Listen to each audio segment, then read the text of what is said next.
Donc, Monsieur Danjou, on a encore 120 personnes de connectées avec nous. Je vous laisse la parole parce que vous vous êtes lancé dans un projet qui est d'actualité.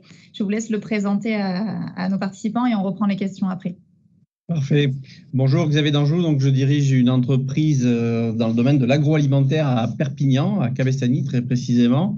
Nous sommes fabricants de biscuits et de chocolat, sur un site qui emploie à peu près 100 personnes avec une saisonnalité pour les périodes de Noël et de Pâques. 3 domaines d'activité, la biscuiterie, avec un produit emblématique. J'en profite pour faire un petit coup de pub, la Rousquille. C'est un biscuit emblématique du sud de la France, un très bon produit que vous pouvez retrouver chez tous nos partenaires. Voilà, donc on est fabricant de biscuits. Il se trouve qu'on a lancé dans le cadre du plan de relance un projet de nouvelle usine qu'on avait mis dans les cartons quand il y a eu la crise du Covid qui nous a affectés de façon sévère. Et à travers le plan de relance, on a pu bénéficier d'un accompagnement et on a décidé de finalement lancer notre projet de nouvelle usine. Aujourd'hui, à l'heure où je vous parle, on est en phase de réalisation des toitures et l'installation de notre projet photovoltaïque interviendra à la fin du mois d'août. Alors, concernant le projet photovoltaïque, plusieurs éléments nous ont poussé à partir sur ce projet. Le premier élément, c'est bien évidemment la volonté de maîtriser le coût de l'énergie. Et entre la phase de l'étude, la première phase d'étude et la phase finale, on a eu plusieurs évolutions de tarifs. Et aujourd'hui, vous l'avez ici résumé, on a plusieurs compteurs d'électricité de différents tarifs selon les emplacements des compteurs et les types d'utilisation pour notre magasin, pour l'unité de production, etc. Avec des variations sur les abonnements, variations sur les heures creuses, les heures pleines. En fait, il faut retenir, grosso modo, sur le contrat nouveau qu'on a signé au mois de décembre l'année dernière, on va avoir une augmentation entre 20 et 25% de notre poste énergie électricité. Donc ça, c'est dans le cadre de notre nouveau contrat. Sur l'électricité, 20 à 25%. Sur le gaz, c'est un peu plus de 40%. Donc aujourd'hui, le poste énergie va impacter très lourdement notre activité, notre compte de résultat. Donc ça, c'était le premier élément, la volonté de maîtriser. Le deuxième élément, c'est que dans le cadre d'un projet de nouvelle usine, Monsieur Rouvière l'a évoqué, quand vous faites une superficie de plus de 1000 m², et nous on est à peu près à 3000 m² de projet, vous avez une obligation de réaliser une installation photovoltaïque. Alors cette obligation, pour nous, je ne l'ai pas vécue comme une contrainte, c'était une suite logique de notre démarche RSE qui se matérialise par pas mal d'actions en faveur de l'environnement, de la décarbonation. On a fait un diag écoflux avec l'aide de la BPI qui nous a permis d'analyser nos consommations, de définir des stratégies de réduction de nos dépenses énergétiques et également de calibrer notre investissement industriel pour optimiser notre consommation à venir. Et donc, la démarche photovoltaïque, elle était claire, elle était bienvenue. Par contre, je me suis heurté très vite à une problématique, c'est la problématique de l'assurance. On l'a évoqué rapidement, M. Rouvière l'a évoqué. Il faut savoir que les assureurs, ils sont relativement frileux par rapport au projet photovoltaïque. Donc, la première réponse que j'ai eue, c'est si vous faites du photovoltaïque, on ne vous assure pas. Je dis, c'est quand même paradoxal puisque la loi française me demande de réaliser une installation photovoltaïque. Donc, il va falloir qu'on trouve une solution, sinon on aura un problème.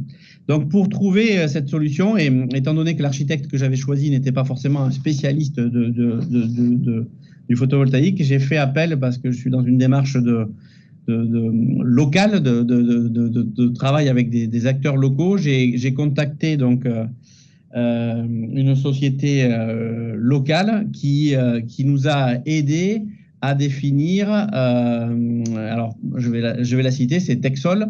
Donc Monsieur Joffre et son équipe, Madame Bétarel qui doit nous écouter là, qui nous a accompagnés sur l'étude pour bien paramétrer notre projet. Alors au départ, j'ai hésité sur des solutions de sous-traitance complète de mon toit, puis j'ai rapidement opté sur la décision de faire de l'autoconsommation pour des raisons budgétaires, pour des raisons philosophique, c'est-à-dire que je voulais que ce soit au bénéfice de ma société et non pas au bénéfice d'une société tiers avec un contrat de bail à construction, etc. Donc, je voulais vraiment que notre entreprise puisse inscrire cette démarche de décarbonation dans sa démarche RSE. Donc, Texol nous a aidé d'abord à étudier par rapport à l'implantation. Donc, vous avez un visuel de notre site actuel avec un parking que vous voyez en gris sur lequel est en train de construire la nouvelle usine. Et donc, Texol nous a fait différentes scénarios avec des solutions de type ombrière, puis selon différentes techniques d'orientation des panneaux photovoltaïques. Et on a fait un choix qui permettait d'optimiser à la fois l'investissement et le TRI de ce projet. Ce dossier technique, il m'a permis de m'assurer que mon projet était économiquement viable. Il m'a permis de me réasseoir avec l'assureur pour dire, bah, écoutez, j'ai un prestataire qui a pignon sur rue, qui est un spécialiste du photovoltaïque et qui sait définir les caractéristiques techniques d'une exploitation photovoltaïque qui va être pérenne dans le temps et fiable dans le temps, en évitant tout risque, donc qui sera conforme à toutes les réglementations en vigueur, qui sera optimisé, contrôlé et entretenu régulièrement dans le cadre d'un contrat de maintenance que j'ai également signé en même temps que l'investissement. Voilà, donc ça m'a permis de valider cette option technique qui au départ était une option totalement repoussée par l'assureur, qui a finalement accepté que l'on fasse ce photovoltaïque. Et enfin, c'est pas négligeable pour des entreprises, des partenaires financiers, c'était un dossier technique qui m'a permis de démontrer que le projet finalement s'autofinance et que la tendance c'est que l'autofinancement va s'accélérer dans la mesure où on parlait de ces évolutions de TRI avec les simulations d'augmentation à venir du coût de l'énergie. Ben le rendement est amélioré au fur et à mesure des augmentations de coûts de l'énergie. Donc, dans notre cas de figure, on est sur un projet qui va nous permettre de faire 226 kW crête. Alors, je n'ai pas le donné, si vous ne l'affichez pas, je ne vais pas le retrouver, mais bon, je pense qu'on est sur 226 kW crête. Ou 225, voilà, donc une toiture orientée est-ouest. Donc nous, on est dans un cas de figure optimum, d'après ce que j'ai pu entendre de la part de M. Rouvière, un toit tout neuf qui a été adapté d'entrée de jeu avec une charpente qui accepte de recevoir les panneaux photovoltaïques de dernière génération, avec une résistance en termes de poids, des conditions d'étanchéité, enfin bon, tout ce qu'il fallait pour qu'on puisse installer notre système. Donc 224 kW crête, et avec une particularité, c'est que dans le cadre de l'étude, j'ai transmis donc l'ensemble de mes courbes de consommation tout au long de l'année, et on a pu étudier quel était le modèle de consommation de mon entreprise. Bon, il se trouve qu'on travaille de 6 h du matin à 10 h du soir en double équipe et même le samedi. Il se trouve qu'on a des frigos, des machines qui produisent de l'énergie de type air comprimé, des fours électriques, des systèmes de conditionnement, de convoyage, enfin, tout un tas d'éléments qui nous amènent à avoir des pics de consommation dans les moments clés de production. Donc une adéquation, si vous voulez, entre la consommation et la production. Donc on a pu déterminer, donc c'est pas moi, parce que c'est pas moi le scientifique dans l'affaire, qu'on allait atteindre une autoconsommation de 97% de l'énergie qui allait être produite par l'installation photovoltaïque précédemment définie. Et ça, cette production, en termes de kilowatts créés, ça couvre à peu près 20 à 25% des besoins de mon entreprise.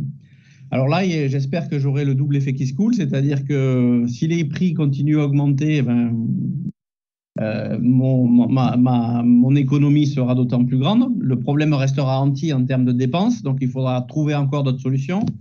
Mais par ailleurs, comme je vais pouvoir, avec la nouvelle usine, optimiser mes consommations, j'espère que on arrivera à couvrir d'autant plus de besoins, c'est-à-dire réduire mes besoins, couvrir davantage de besoins par un système d'autoproduction optimisé. Donc là, vous avez quelques données sur les énergies produites et le TRI. Voilà, donc on est dans nos cas de figure sur un investissement qui va se rentabiliser entre 6 et 10 ans, dans la mesure où il faut tenir compte d'un certain nombre de paramètres. D'abord, il y a les frais d'études de l'installation. Moi, j'ai demandé un partenariat j'ai signé un partenariat avec Texol pour avoir une étude préalable et une maîtrise d'ouvrage pour garantir à la fois que les travaux se feront vraiment selon le cahier des charges, avec un PV de réception et ensuite un contrat de maintenance pour pouvoir piloter la performance de mon système et pouvoir intervenir dessus de façon à éviter qu'on ait des baisses d'efficacité trop importantes, même si aujourd'hui, je crois que les nouvelles installations offrent des garanties sur une longue période. Donc ce contrat va nous permettre donc de piloter notre installation et d'afficher vis-à-vis aussi de l'ensemble de notre environnement, hein, nos salariés, nos clients, les clients qui vont venir visiter notre entreprise puisqu'elle sera dotée d'un circuit de visite, ils vont pouvoir valoriser également d'un point de vue communication, marketing, le fait que nos productions seront faites avec une énergie propre que nous produirons nous-mêmes sur nos toits. Voilà, donc c'est un projet qui a pris un certain temps, hein. On a eu entre le moment où on a commencé l'étude et le moment où on a pris la décision, c'est-à-dire où on a conduit notre appel d'offres. On a fait intervenir 3 sociétés qui ont postulé pour répondre à notre cahier des charges. Et là, c'était bien pratique puisque Texol nous a bâti un cahier des charges qui a permis vraiment de définir la nature des panneaux photovoltaïques que nous souhaitions, le positionnement des onduleurs, etc., pour être en parfaite conformité avec l'ensemble des exigences qui nous avaient été transmises, notamment par l'assureur. À titre d'exemple, l'assureur a maintenu une position ferme sur le fait qu'il ne voulait pas d'onduleurs sur le toit. Il voulait des installations paramétrées avec un onduleur dans un système ventilé accessible en cas de problème sur le parking. Voilà, donc tout ça, ça a été défini en un peu moins de 12 mois. Et normalement, à la fin du mois d'août, j'aurai le plaisir de voir un partenaire également local, qui est la Sotranasa, qui va nous installer notre système photovoltaïque. Et nous devrions pouvoir commencer à produire notre énergie. Alors, on a un peu de chance, on est à Perpignan, donc on est dans une zone extrêmement ensoleillée. Donc, on commencera à produire à partir du mois d'octobre prochain. Voilà, je suis à votre disposition si vous avez des questions. Voilà, vous dire que, de par la nature technique du projet, de par les implications légales et relationnelles avec les assureurs, je pense qu'il est fortement conseillé de s'associer à un cabinet expert pour bâtir sa stratégie, garantir la pertinence de ses choix et afficher une solution technique performante et durable dans le temps. Voilà, c'est le choix que j'ai fait en sélectionnant Texol pour des raisons de proximité, puisque je suis à 20 km de cette société et que, pour la petite histoire, notre investissement de nouvelle usine, 4 millions d'euros d'investissement, il va être fait à 95% sur une zone d'intervenants qui sont situés à moins de 100 km, à moins de 100 km de notre usine. Donc, je vends des produits locaux, je fais travailler des sociétés locales. Ça, c'est une philosophie personnelle. Merci, Monsieur Danjou, pour votre partage de témoignages. Vous avez des félicitations de quelques participants sur ce beau projet local.